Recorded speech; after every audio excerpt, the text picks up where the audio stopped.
Hello everybody, thank you for joining. What I wanted to talk about today was a process I go through when I repot a plant that I've newly purchased. Today I have purchased a new Syngonium.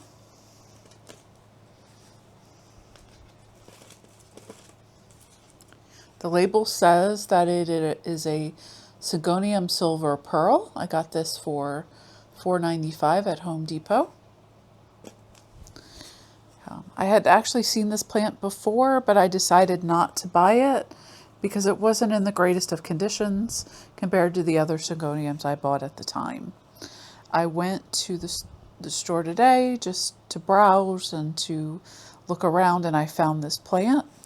And you know, I do see damage. I see places where I might like to do some trimming, but overall the plant is very compact. It looks very healthy, and I love how small the tiny little leaves are. I have a feeling that compared to my other Syngoniums, this might be like a more dwarf variety, something that will stay smaller over time, which is really important when you don't have a whole lot of space.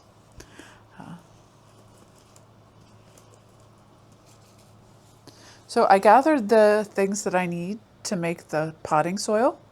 I've got regular potting mix. I've got perlite. And I have a mixture of bark and perlite.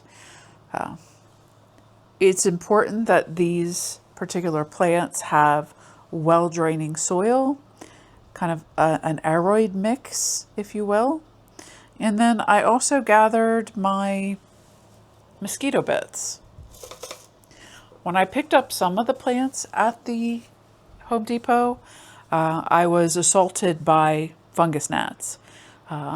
In my plant room right now, I have managed to avoid these horrible pests, and I'm going to mix that in with this potting soil for this plant to make sure that I don't run into that again. Okay. The other thing that I gathered was a pot. You don't want it to be too big for the plant. The plant is exuding roots from the bottom, so that's another reason I bought it. It looks like a very healthy root system and a really compact plant. It should fit in this pot nicely. If I unpot it and find that the roots are extensive, I might make a different decision. But for now, that's the decision I'm going to make. You see the beautiful silver leaves on this plant, which are still relatively small compared to, you know, my fingers and my hands. Okay, so the first thing I'll do is I'll take the plant out of the pot.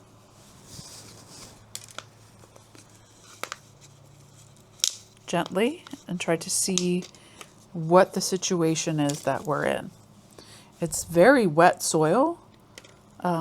And very compact soil. So not usually the kind of soil I would recommend for Syngonium. So I'm going to go around the bottom of the plant and try to gently remove as much of the soil as possible.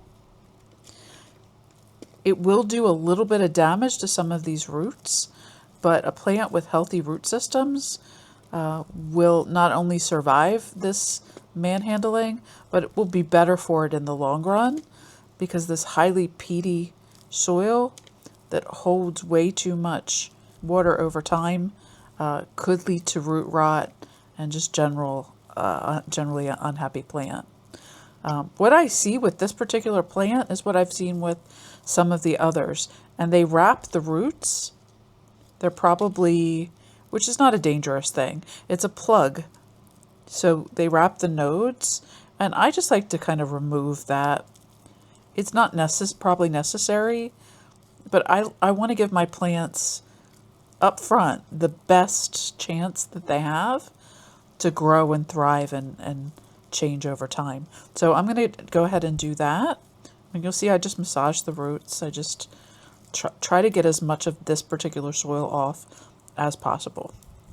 And with how wet this soil is, this might be one of the reasons why I ran into fungus gnats at, not in the section I found this one, but in one of the other sections.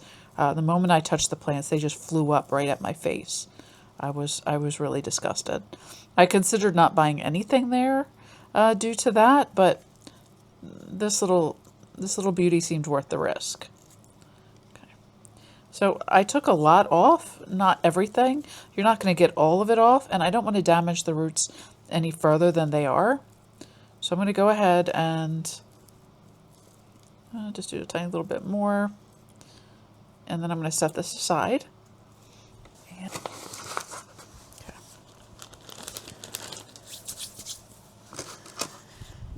The other thing I want to do with this plant is, since I've got it right here like this, I'm going to trim it up a little bit.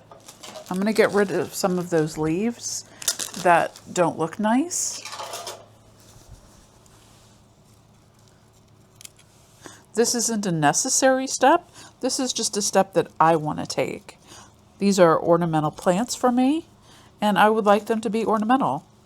So I'm going to get rid of these damaged leaves before I even pot it up.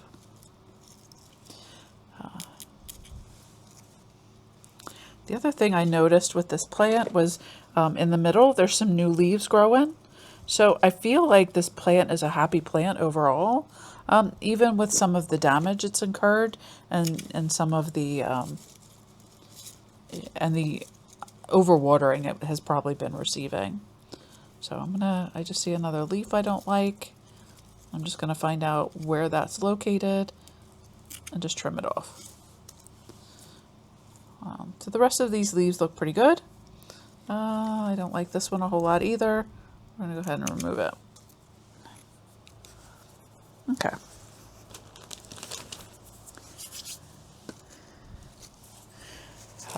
For a former plant, I have soil that I've already created.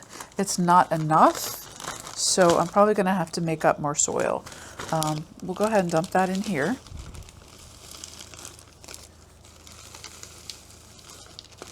And then I'll talk about what I do. Okay, so that kind of fills the bottom. It's really way not enough, but okay. We'll set that aside. I'm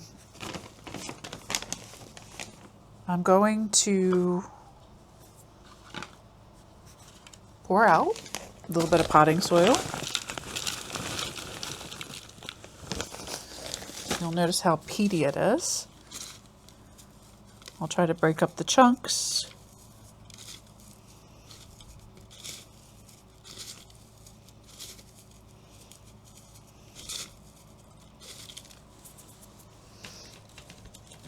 I'll add perlite.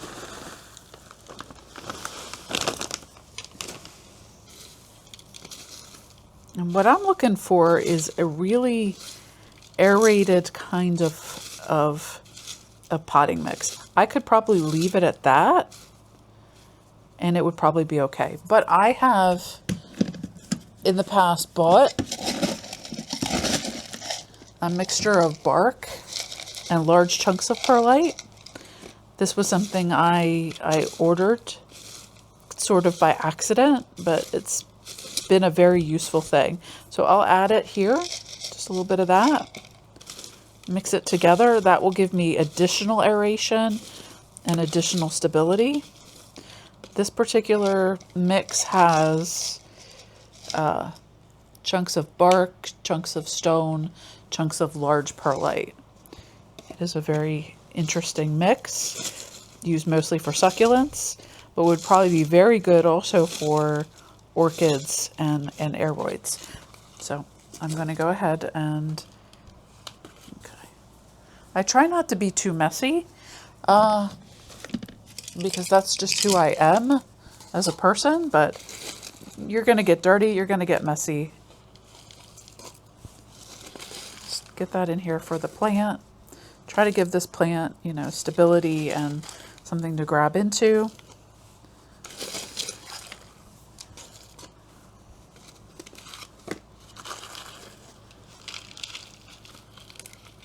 And try to fill that up to the top around the plant. And then what I usually like to do after that is, I've got my mix all around the plant. The plant looks great.